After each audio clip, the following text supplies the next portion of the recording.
Just 5 games to go. Exciting time here, Coach.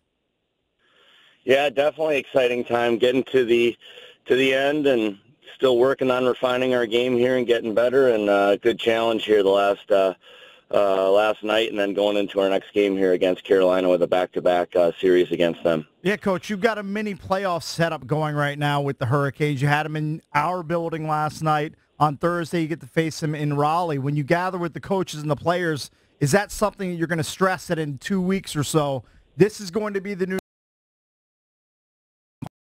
I'm guessing this is a real. Yeah, it is. Actually, how the whole schedule is working out.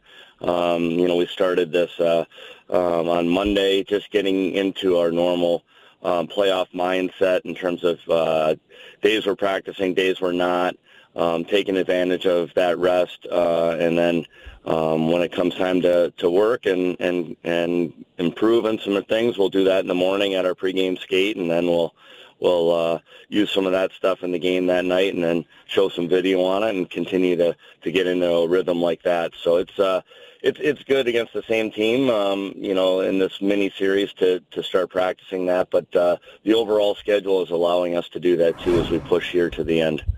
Are you to the point, Coach, where you're just kind of like it's the end of the season's a grind, and you're kind of ready for the postseason, or are you too focused on winning the division and winning every game? Because it's every regular season just seems to kind of drag on forever.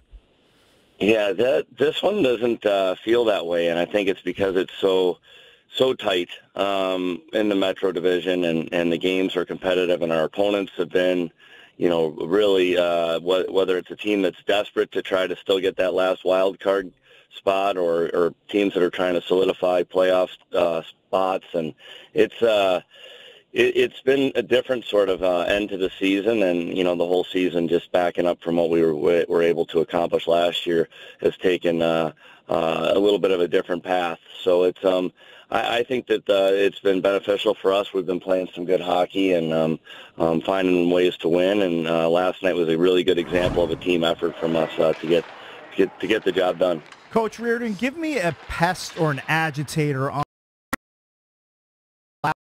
this is the Caps' first round opponent, because other teams in the Metro or other teams in the East that you might face, like the Islanders, I can root against them because Barry Trotz is there now. Or, of course, the Penguins, if you face them, it's so easy to root against Crosby and Malkin. But to me, the Canes they're kind of boring. Justin Williams is there. Give me a guy to kind of focus on heading into the playoffs if that's your first round opponent.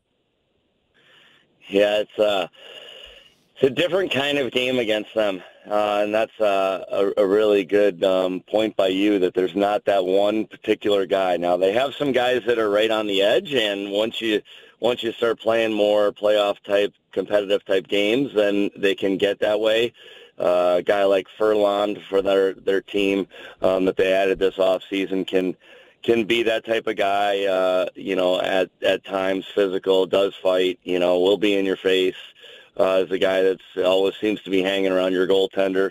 And it's, he's probably the guy that does a lot of that. I think a couple different players, one we're really familiar with is Justin Williams can get after you pretty good too. So it's almost impossible for us Washington Capitals people to ever think about Justin in that light, but that's what made him successful when we had him in-house here, was his ability to try to get people off their games, and he's as competitive as they come. So he has a nastier element to his game than he's shown against us so far, but I can tell you one thing, if it turns to a playoff game, then there'll be a different side of Justin Williams that we know well from having him in the past. So that's one to kind of keep an eye on.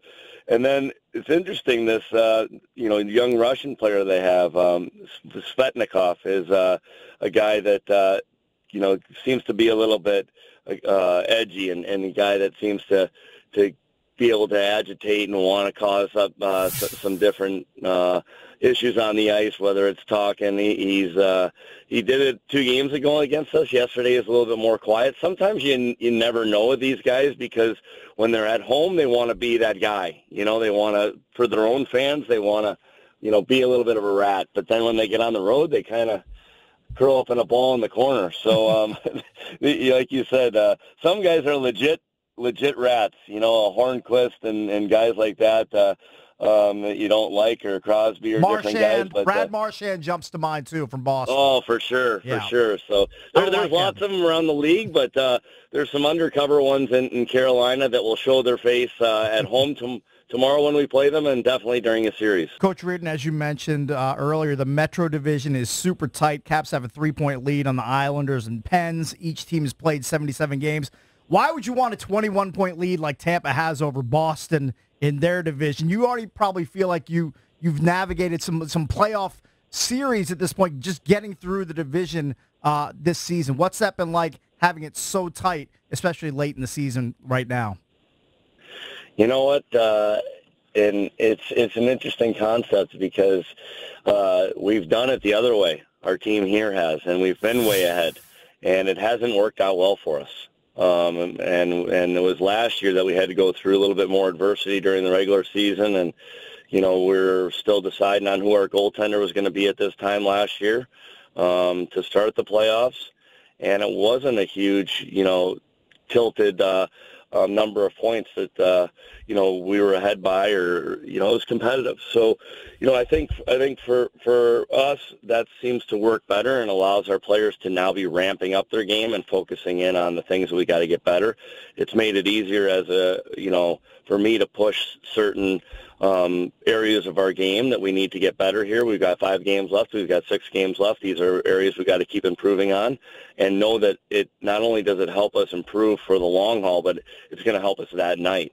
So it was a question that was asked to me by John Cooper. I could tell you that at the All-Star game, was like, how did you do that when you guys were ahead so far? He's like, how am I going to lose my guys? Do we lose our competitive stuff? And I said, I don't know what you're talking about, John. You know, like I not sure what you mean. Everything will go just fine.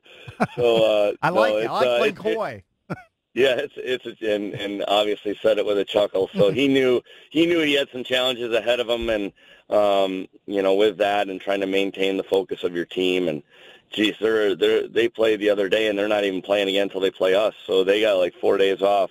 So I don't, you know, again, there's good and bad from things, but and by all means, they have an excellent team. And you know, the one side of you says, well, it'd be great to have that all wrapped up and already have first place. But at the end of the day, I found for our particular team that it helps to be going through some of this right now, and hopefully will allow us to be better prepared for the start of playoffs here. Coach, I'm going to give you props right now, not just because I'm kissing your butt because you're on the show, but there was a lot of pressure on you. You took over a Stanley Cup winning team, all right?